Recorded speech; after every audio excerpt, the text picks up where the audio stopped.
For this example, this installment, we look at the case of helicopters, a really exciting example. We want to consider a helicopter that is hovering. So a helicopter that is hovering, if we were to look at the forces acting on it from a free body diagram perspective, we have its weight downward, but it doesn't accelerate downward. So that must mean, and it maintains a constant velocity of 0. That must mean that there is an equal and opposite force, a force of lift, to make the net force 0, so there's no acceleration, there's no change in momentum. So how do we look at this? What is this, since the force is the rate of change of momentum, this lift force must be about some kind of momentum changing. But what I want to do is consider, we're going to diagram this in slices. So let's take, we'll draw a green one, and we're going to draw a cylinder, a vertical cylinder, with the circular part being the cross-section of the rotors of the helicopter. And so now we have this slice, like so, the green slice. And in that green slice, there are air molecules throughout. And down below, I'll draw a blue slice. There are air molecules down below. And then we'll draw a gray slice up above the green slice.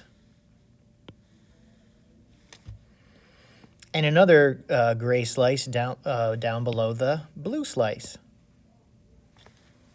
So we can view this rate of change of momentum, this F equals the force of lift is the delta P over delta T, which is M delta V over delta T.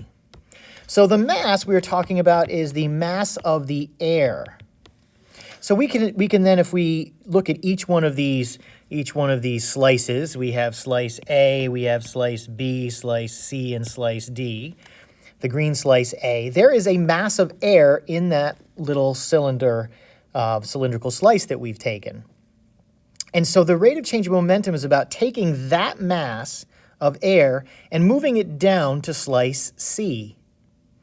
So a molecule on the very top, on the surface edge of the slice, so we're talking about it being right there, is going to end up moving to that spot. The blades are going to beat those air molecules down so they move that far.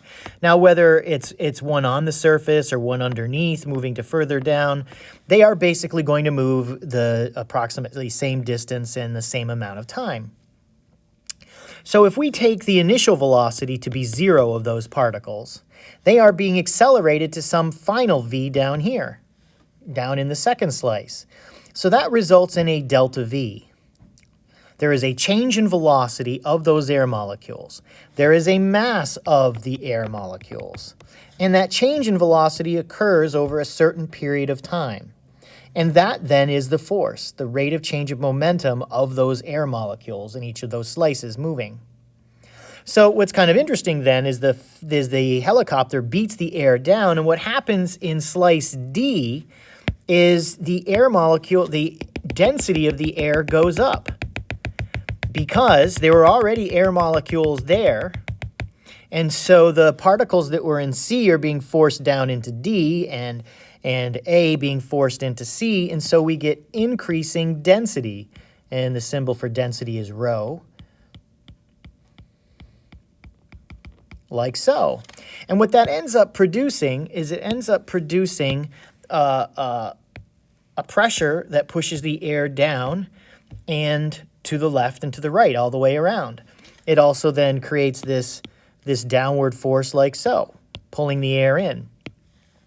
So we have an increase in density underneath, and we have a decrease in density up above. So we have a decreased rho.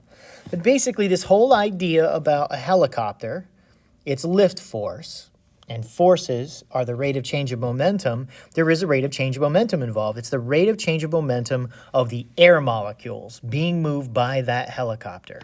A mass of air that is changing its velocity over a certain period of time.